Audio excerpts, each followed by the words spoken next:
मेरे धैर्य को मत ललकारिए माधव। मैं इस युद्ध के लिए कुछ भी करूंगा। यदि आप ना रुके तो मैं दिव्यास्त्र का प्रयोग करूंगा। मैं ब्रह्मास्त्र का प्रयोग करूंगा।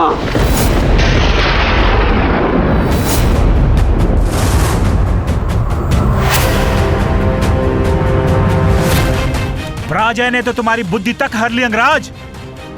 ब्रह्मास्त्र का ज्ञान अर्जुन भी जानता है।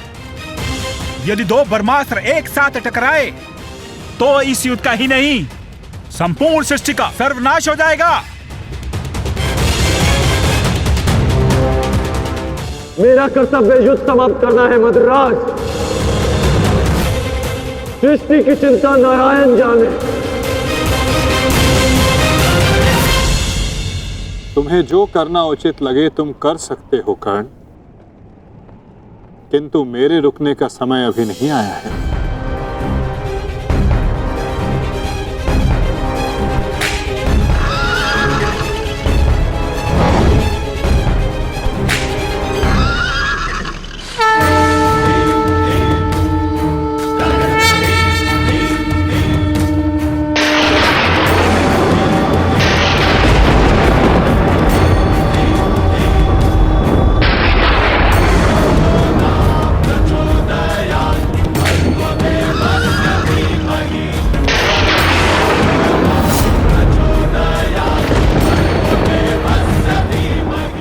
नहीं पार्थ,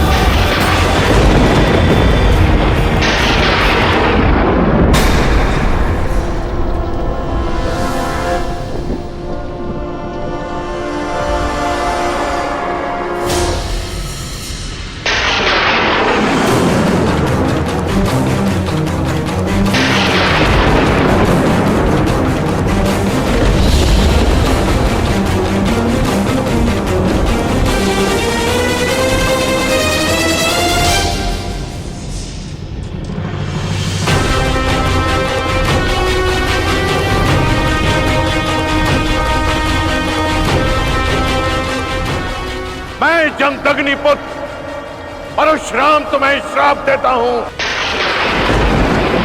कि मेरे द्वारा दिए गए दिव्यास्त्रों का तुम उपयोग नहीं कर पाओगे।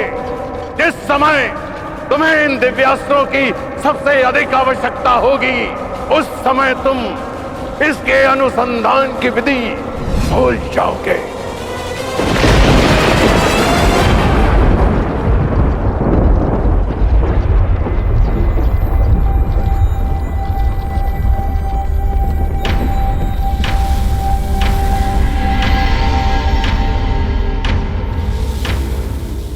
क्या हुआ अंगराज? प्रहार करो। ये प्रहार मेरे लिए प्रतिबंधित है मद्राज। रथ को आगे ले चलिए। बस कीजिए माता, अब सहन नहीं होता। सहना है भी नहीं पार्थ।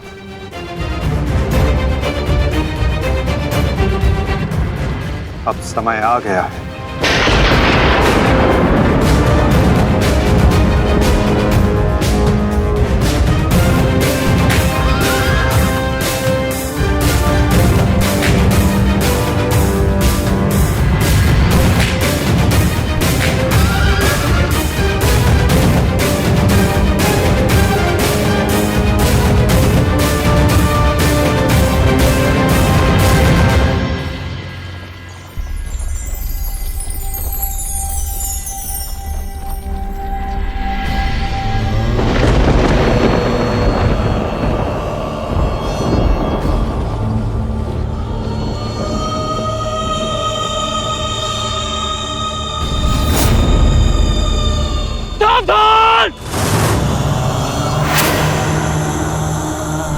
किस प्रकार तुमने कीचड़ में फंसे हुए मेरे असहाय बछड़े को मारा है, उसी प्रकार तुम भी एक दिन पृथ्वी पे असहाय गिरे रहोगे।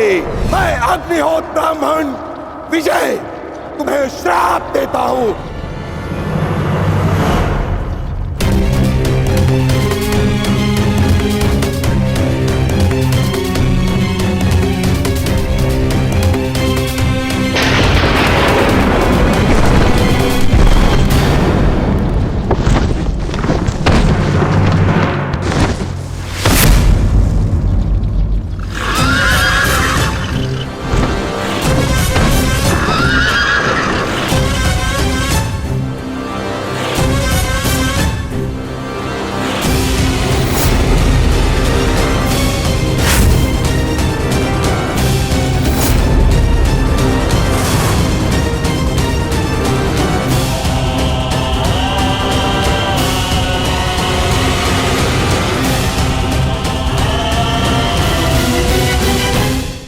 समय आ गया है पार्थ।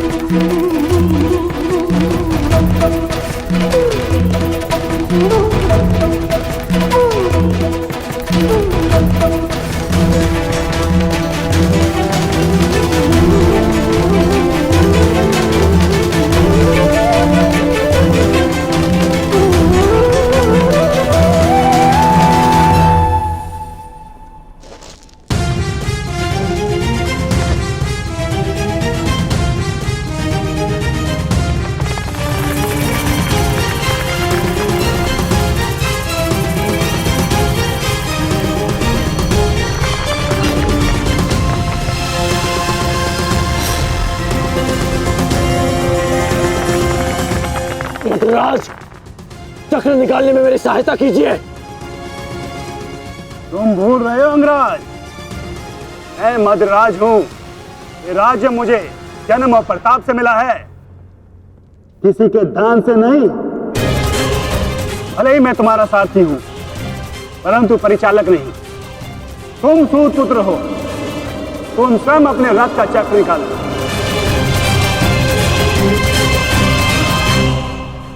समझ आया महारथी सूत पुत्र?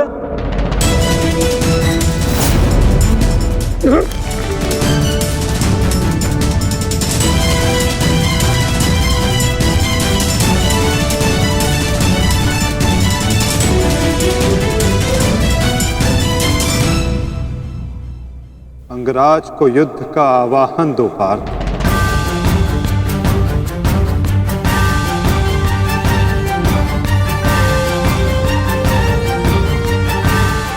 परंतु माधव, वो अभी वीरत है, शस्त्रहीन है।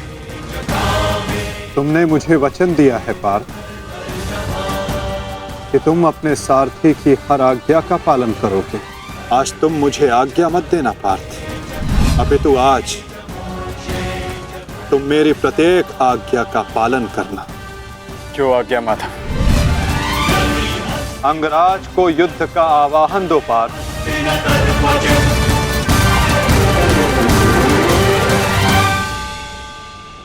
अंगराज, मैं तुम्हें युद्ध के लिए आवाहन करता हूं।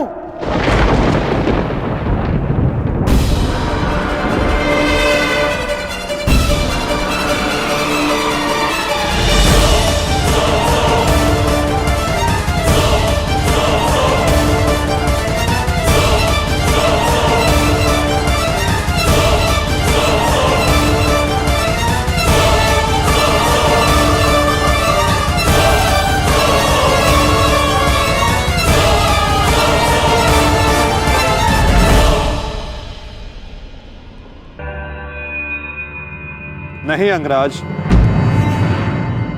सूर्यास्त होने को है, समय शेष नहीं है। तुम्हें अभी और इसी क्षण युद्ध करना होगा।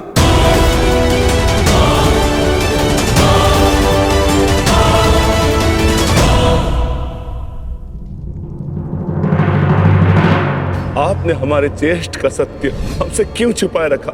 बताइए माता।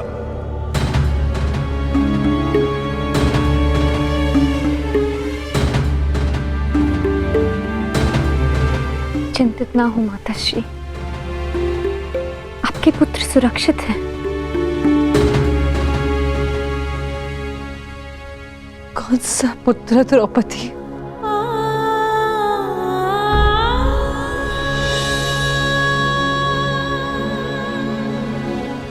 तुम भी एक माता हो यज्ञसेनी। यदि तुम्हें ये विकल्प दिया जाए कि तुम्हारा एक पुत्र जीवित होगा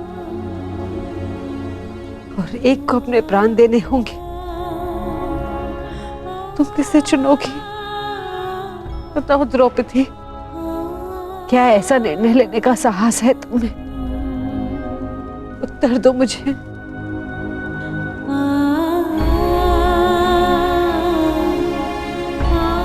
अपनी किशोरावस्था में की गई भूल के कारण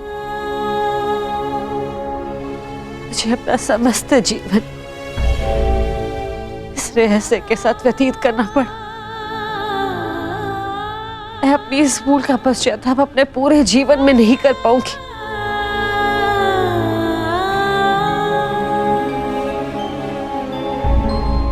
मैं अपना जीवन अपने 5 पुत्रों के साथ व्यतीत कर रही थी। एक माँ होने का पूरा कर्तव्य निभाया मैंने। तू मेरा एक पुत्र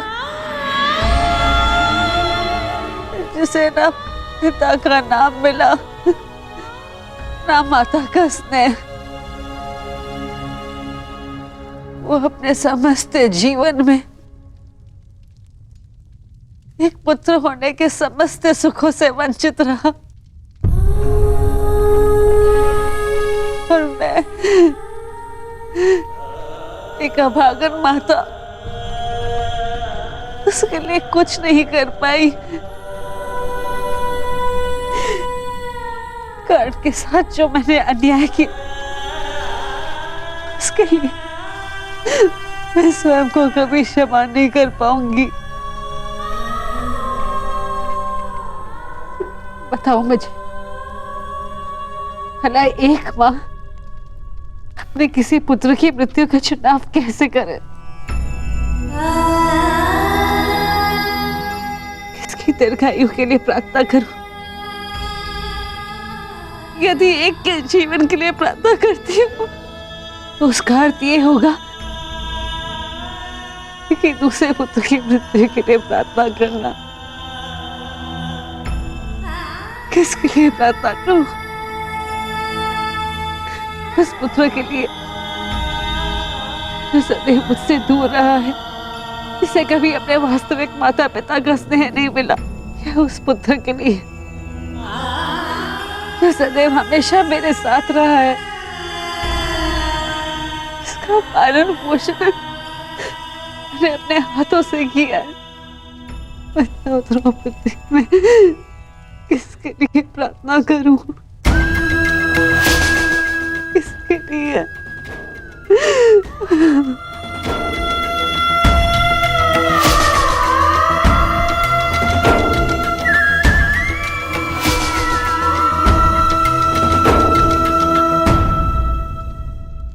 आज जो हो रहा है वो तुम्हें अनीति लग रही है कर्ण?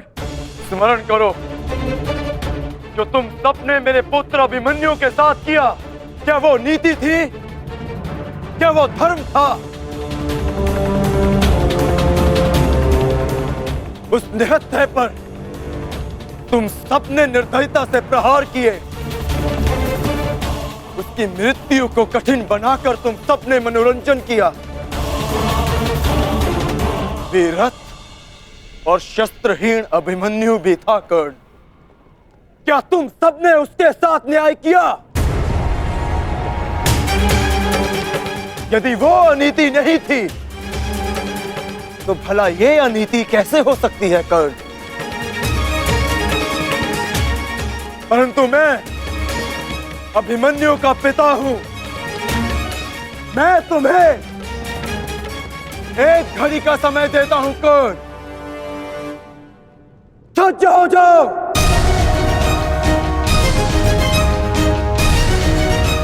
भद्रराज, मुझे मेरा विजय धनुष दीजिए।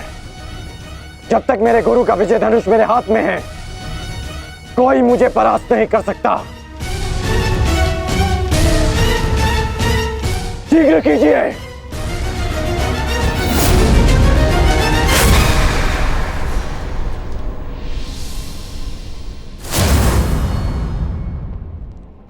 सोच क्या रहे हैं मद्रराज? क्या एक सारथी की भांति आप आज्ञा का पालन करेंगे, या नकुल और सहदेव के मामा होने के नाते विश्वासघात?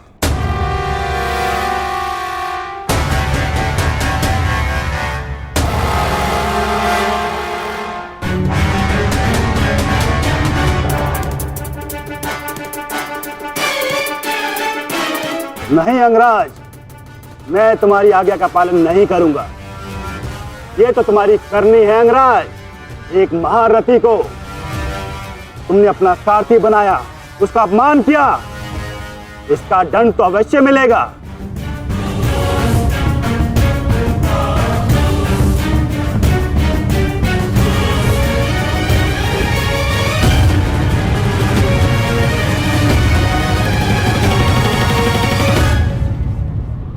मैं अपने रथ का चक्र निकाल रहा हूं।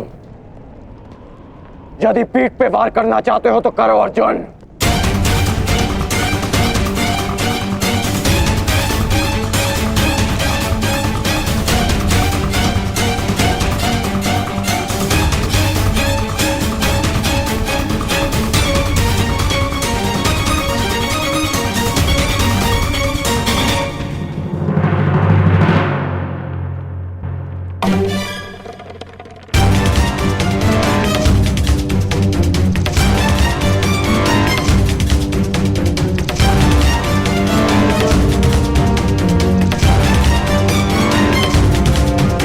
समय समाप्त हो रहा है पार्थ। सूर्यास्त होने वाला है। कर्ण को अंतिम चेतावनी दो पार्थ।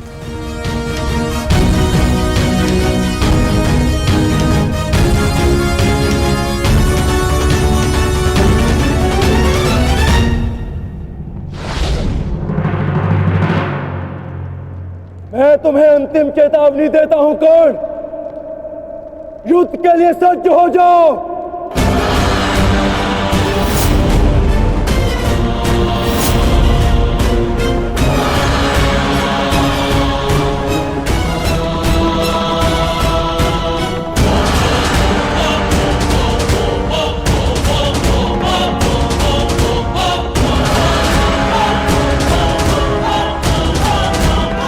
भद्रराज, मुझे मेरा विजय धनुष दीजिए।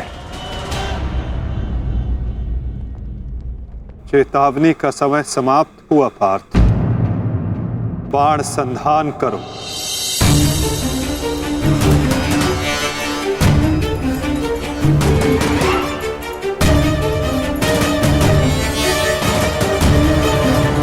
प्रहार कीजिए अंगराज। मैं निशस्त्र पर प्रहार नहीं करता सत्यसेन, इससे योद्धा की कायरता सिद्ध होती है। तो माधव वो निहत्था है। नहीं पार्थ, अंगराज अभी आक्रमण कर रहे हैं। अपनी दृष्टि से अनेकों बाण बरसा रहे हैं। यदि अंगराज के हाथों में विजय धनुष आ गया तो तुम कुछ नहीं कर पाओगे पार्थ। अंगराज को परास्त करना असंभव हो जाएगा।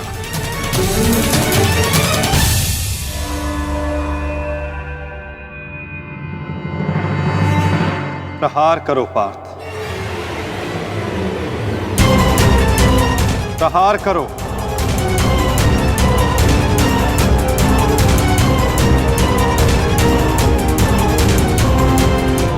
अपने मार्गदर्शक की आज्ञा का पालन करो पार्थ। अभिमन्यु की पीड़ा को स्मरण करो।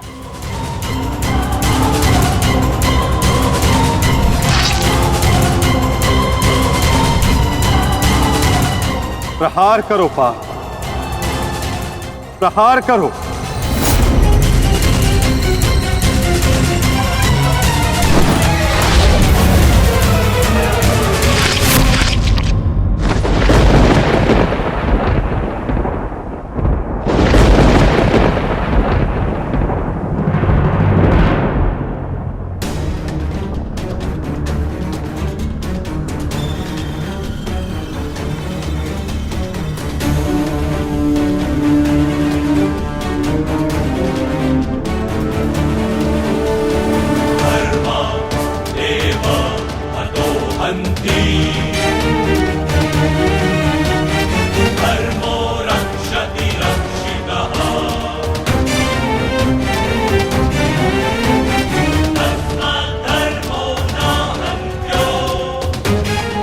क्या है माधव?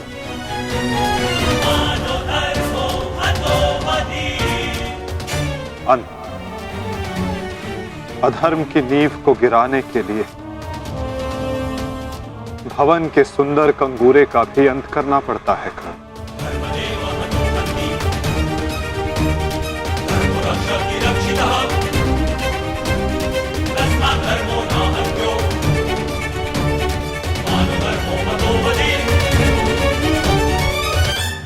प्रहार करो पार्थ।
समय व्यर्थ मत करो पार्थ।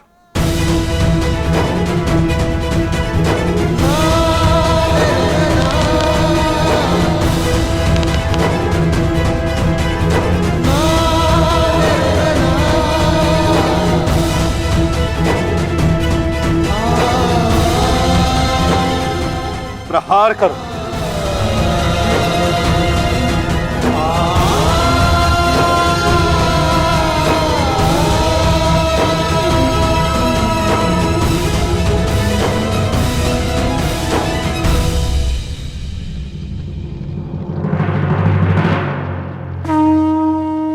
नहीं अर्जुन, रुक जाओ।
तो क्या ये आपका न्याय है?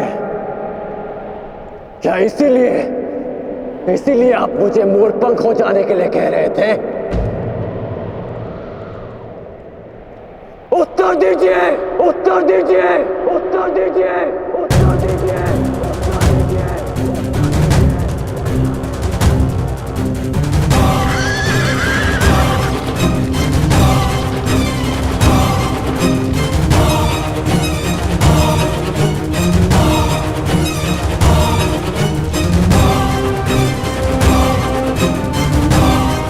उत्तर दीजिए माधव।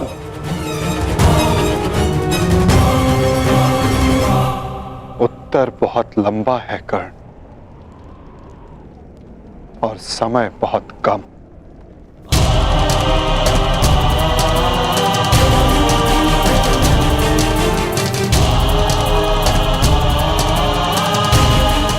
परंतु अपने मित्र के प्रश्नों का उत्तर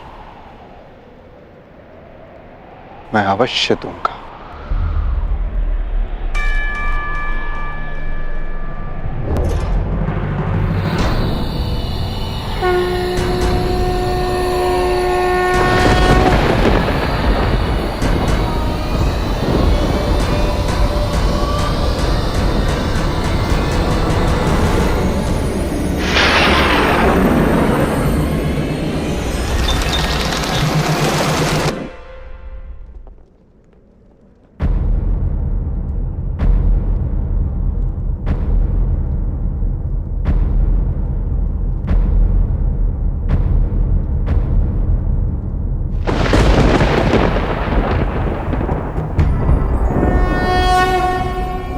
यदा यदा हि धर्मस्य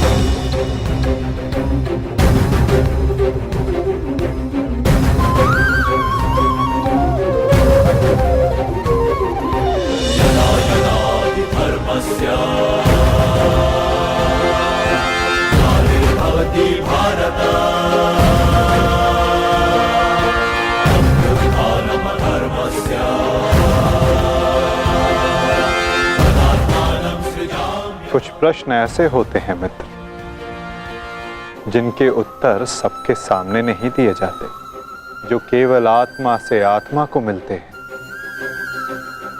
अब समय थम गया है, पूछो, क्या प्रश्न है तुम्हारे मन में?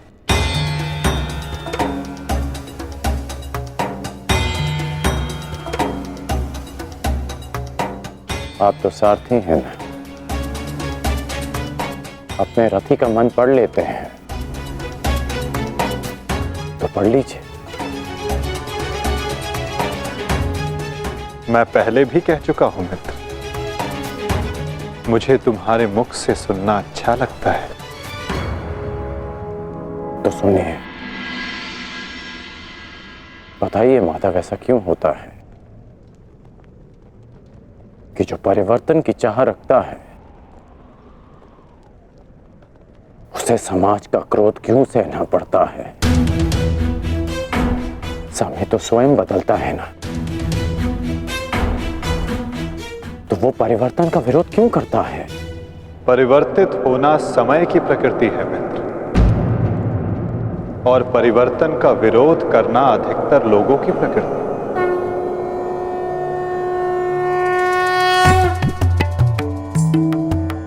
परिवर्तन के कारण मनुष्य को अस्थिर होना पड़ता है, और यही अस्थिरता मनुष्य को पीड़ा देती है मित्र।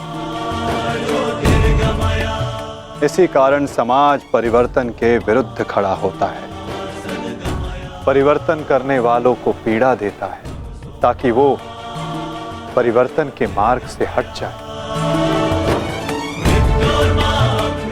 तो क्या इस विरोध के फलस्वरूप समाज को अधिकार है कि वो एक अबोध की हत्या करे? क्या दोष था मेरे भाई शौनक? यही कि उसने वेद पाठ किया, उसके लिए उसके मुख में पिघला स्वर्ण भर दिया गया।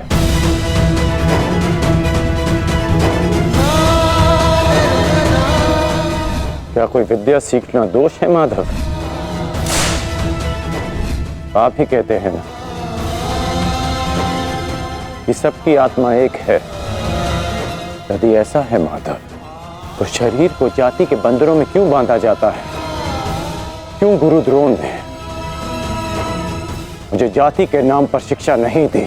मैं केवल और केवल राजकुमारों को ही शिक्षा देता हूँ। विश्व के इतने घातक अस्त्र होने के पश्चात भी रणभूमि में क्यों मुझे प्रदर्शन करने से रोका गया? तुम्हें द्वंद्व की अनुमति कदापि नहीं मिल सकती। अर्जुन कुरुवंशी है, अर्जुन क्षत्रिय है, अर्जुन राजकुमार है, और तुम केवल एक सूत पुत्र हो। सूत पुत्र। क्यों हर बार मेरे कौशल को सूत पुत्र कहकर दबा दिया जाता है?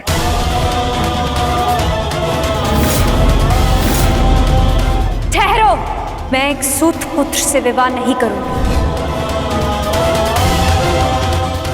बताइए माधव, क्यों होता है मेरे साथ ऐसा?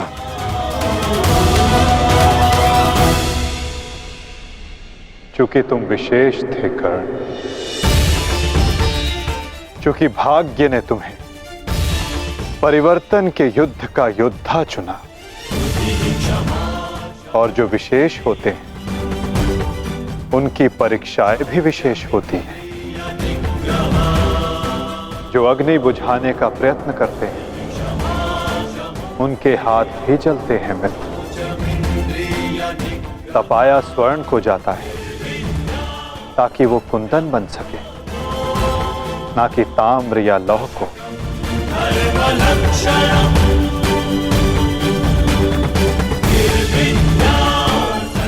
मेरी दृष्टि से देखो मित्र, आज तुमसे बड़ा पराक्रमी, तुमसे बड़ा शूरवीर और कोई नहीं मेरी दृष्टि में। अर्जुन भी नहीं मित्र। परिवर्तन की चिंगारी जो तुमने संसार में लगाई है मित्र, वो एक दिन सूर्य बनकर समस्त संसार को अलौकित करेगी, संसार को आशा देगी। परंतु मेरे जीवन में आशा की किरण आप थे माधव। आप मेरी प्रेरणा थे, फिर क्यों अन्याय किया आपने मेरे साथ? आप तो जानते थे ना कि मैं सूत पुत्र नहीं हूं, फिर क्यों सदा मेरे और अर्जुन के द्वंद्व को रोका आपने? और आज भी युद्ध भूमि से दूर मुझे आप यहां ले आए। क्यों धर्म के रथ पर बैठकर आपने अधर्म का बाण चलाया? क्यों माधव?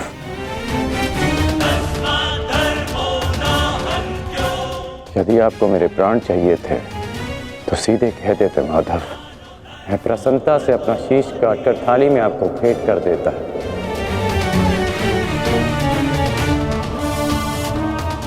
क्यों ये छल किया आपने? जब मैं रथ विहीन था तो क्यों मुझ पर प्रहार करवाया? क्या ये धर्म स्थापना है?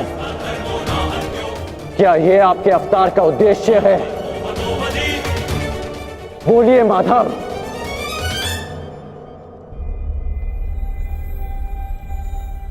आप उत्तर क्यों नहीं दे रहे हैं?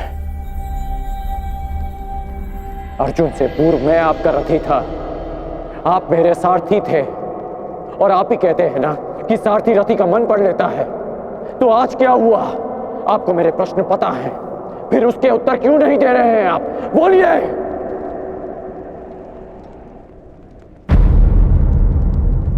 सारथी और रथी भिन्न कहाँ होते हैं राधे?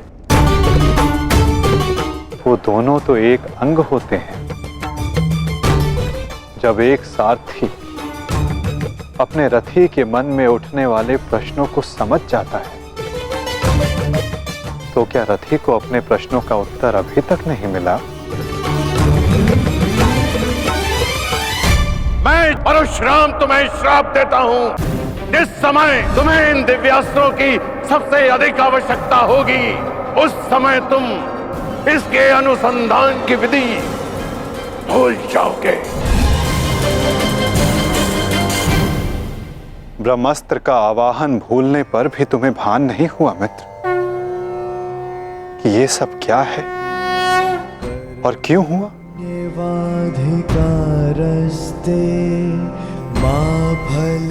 तुम्हें यहाँ खींच कर लाना मेरी विवशता थी मित्र। कर्म फल है ताकि परिवर्तन के इस शरीर पर श्रापों और पापों का बोझ उतारा जा सके।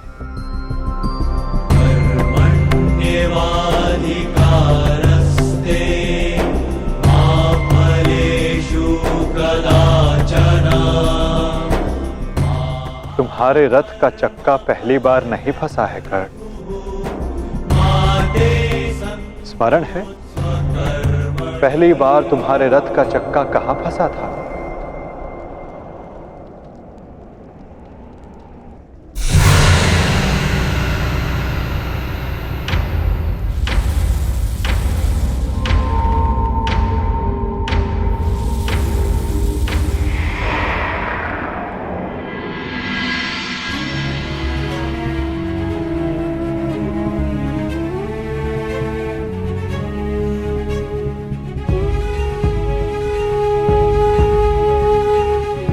ये स्थान स्मरण है मित्र? स्मरण है कि हम किन परिस्थितियों में पहली बार मिले थे?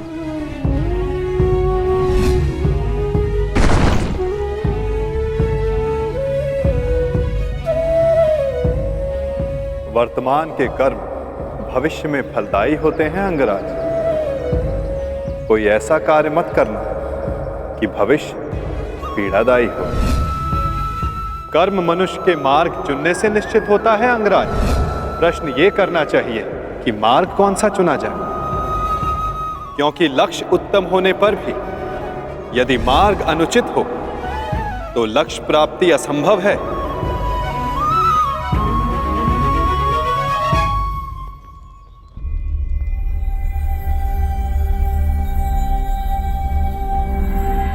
स्मरण है मुझे।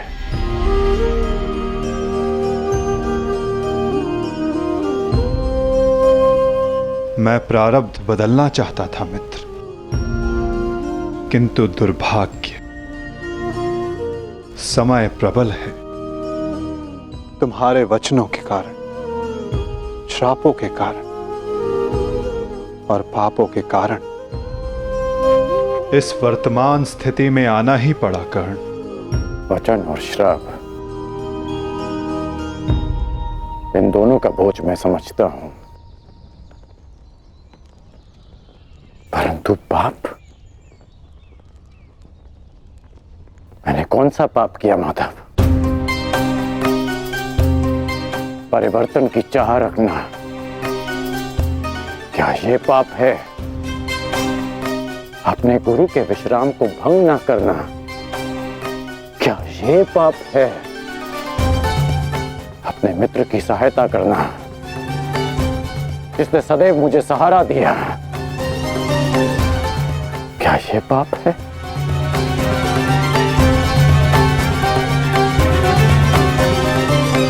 मौन क्यों हैं आप? बताइए। मौन, यही मौन तुम्हारा पाप था मित्र। तुम्हारी चुप्पी तुम्हारा अपराध था। पांचाली के वस्त्र हरण पर तुम्हारे शस्त्रों का मौन रहना अपराध था मित्र। होश में आओ दुर्योधन, तुम्हारा प्रतिशोध पूर्ण हुआ, मत करो यह अनर्थ। प्रतिशोध तो अभी आरंभ हुआ है मित्र, और अब इसके मध्य में तुम्हें भी नहीं आने दूंगा।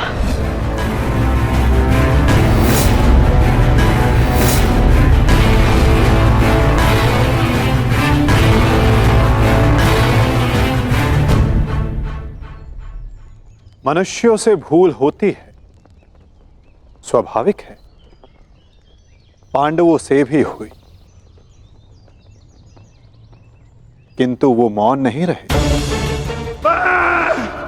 पांडुपुत्र भीम, यह प्रतिज्ञा लेता हूं, पर यही जंगल तोड़कर तुम्हारा प्राण ले लूंगा दुर्योधन। आज्ञा दीजिए भ्राताश्री, हम इनका सर्वनाश कर देंगे। हाँ ज्येष्ठ, क्या तो हमारे प्राण ले लीजिए, जब हमें इनके प्राण लेने की आज्ञा दीजिए। अधर्म के विरुद्ध उन्होंने स्वर उठाया और इसी कारण मुझे उनके पक्ष में जाना पड़ा मित्र, और तुम मौन रहे, इसलिए मैं तुम्हारा साथ नहीं दे सका मित्र। संसार को दुष्ट आत्माओं के उपद्रव ने जितनी हानि नहीं पहुंचाई, उससे कहीं अधिक हानि महात्माओं के मौन ने पहुंचाई है मित्र।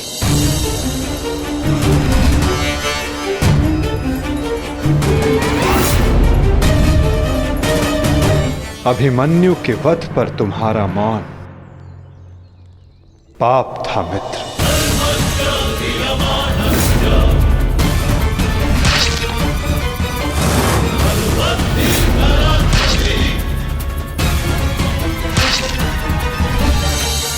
दुर्योधन के हर उठते स्वर पर तुम्हारा दबता स्वर अन्याय था। स्वप्न केवल ऊंचा और शुभ होना महत्वपूर्ण नहीं होता मित्र, उस स्वप्न को पूर्ण करने का मार्ग भी शुभ होना चाहिए। परिवर्तन की चाह में तुम अधर्म का हाथ थाम बैठे मित्र, ये तुम्हारा अपराध था। अपनी प्रतिज्ञा पूर्ण करने के लिए तुम दुर्योधन को मित्रता का वचन दे बैठे मित्र, ये तुम्हारा अपराध था। अमृत पाने की यात्रा तुमने विषधर के कंधों पर बैठकर की मित्र, ये तुम्हारा अपराध था।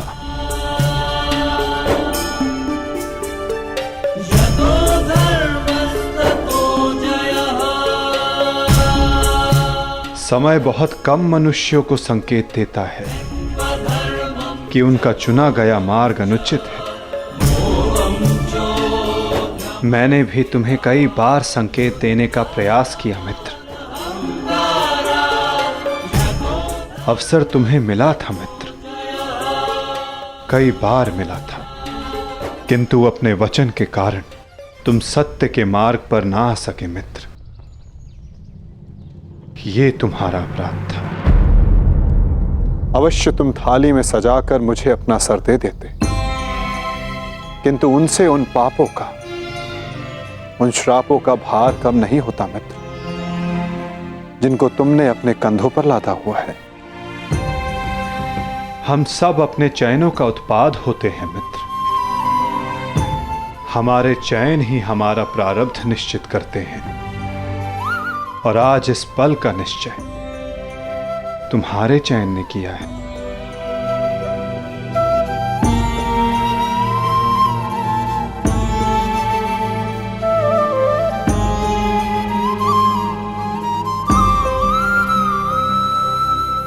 और मुझे देखो मित्र,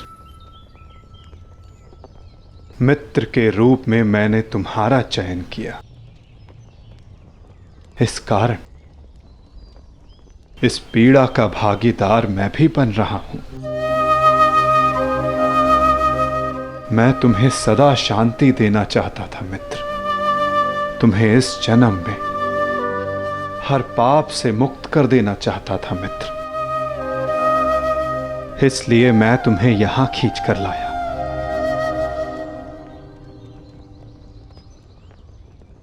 मुक्त हो जाओ मित्र,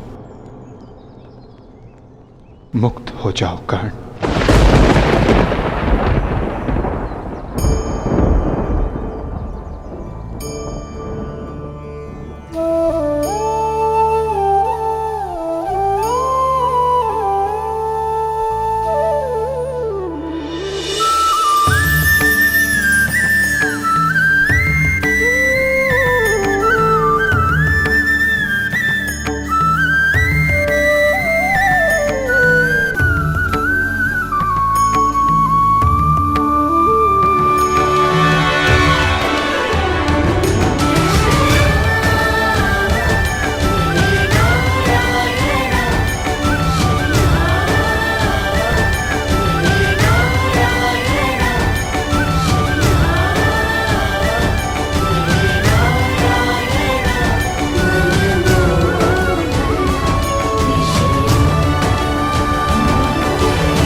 आपने उचित कहा है कि हम सब अपने चयन का उत्पाद हैं।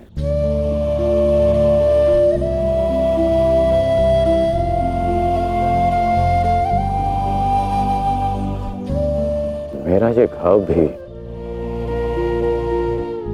मेरे चयन का परिणाम था। उसे आपने ले लिया माता, परंतु ये अवश्य किसी और के हिस्से में पीड़ा गई होगी।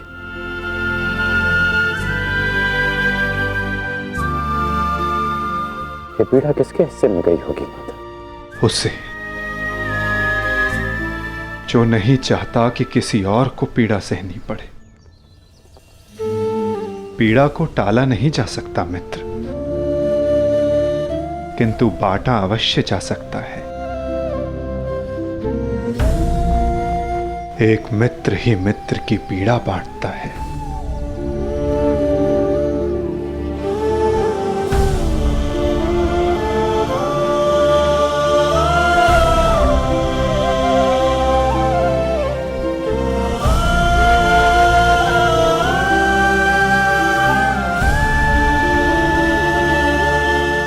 ये क्या किया माधव? ये क्यों किया आपने? तुम उस राजसभा को भूल गए मित्र, भूल गए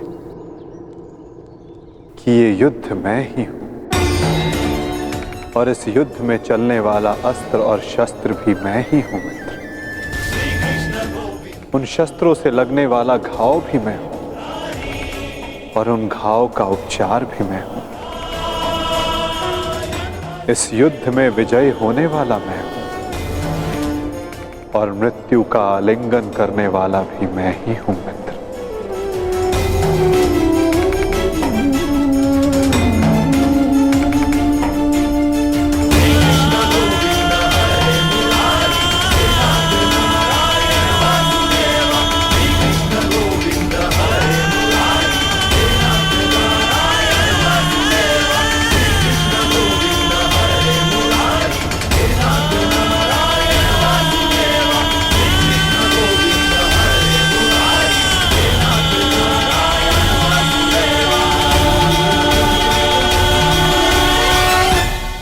दोनों मित्र हैं।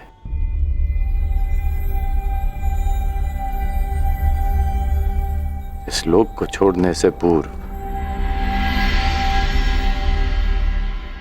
मैं अपनी पीड़ा अपने मित्र को नहीं दे सकता।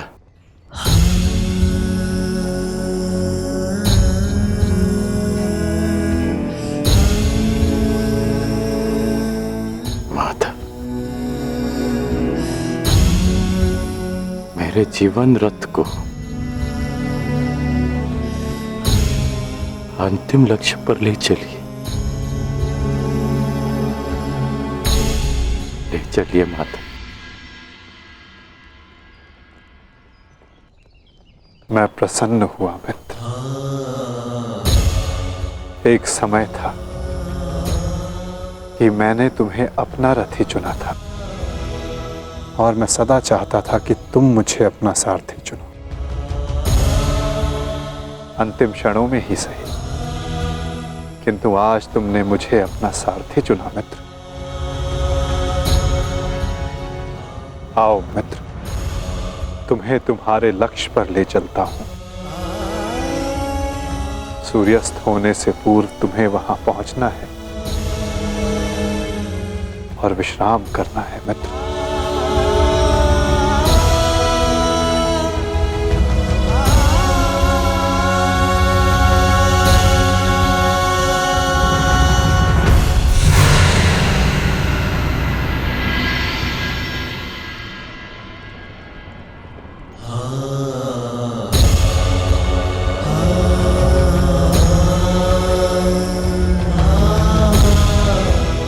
अपने चयन की नियति स्वीकार करने को सज्ज हो जाओ मित्र।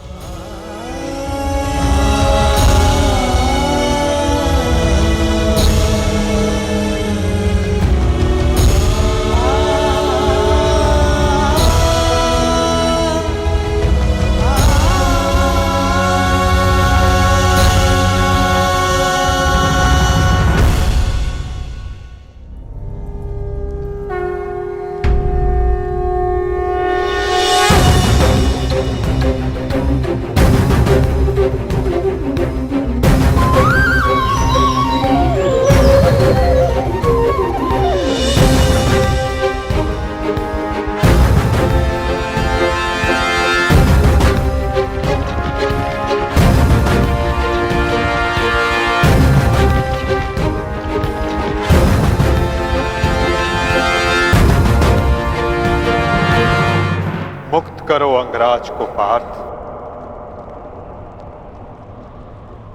अंजलि का अस्त्र का प्रयोग करो।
बाण संधान करो पार्थ। माधव, मेरे हाथ कांप रहे हैं। नहीं पार्थ, तुम पाप नहीं कर रहे, पुण्य कर रहे हो।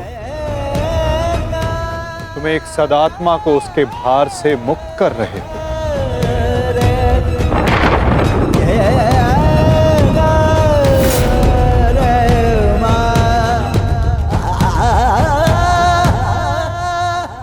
हे मृत्यु, तैयार यदि तू आने को, प्रसन्न मुखा। द्वार खुला है, तेरा स्वागत प्रसन्न मुखा।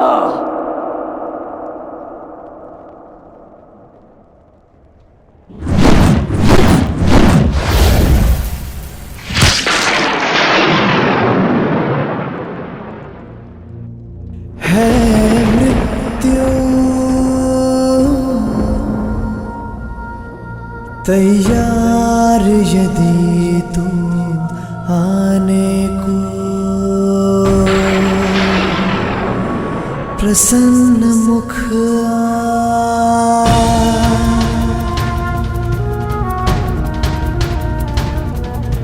द्वार खुला है, तेरा स्वागत वीर खड़ा द्वारे अभयागत। द्वार खुला है, तेरा स्वागत वीर खड़ा द्वारे अभयागत।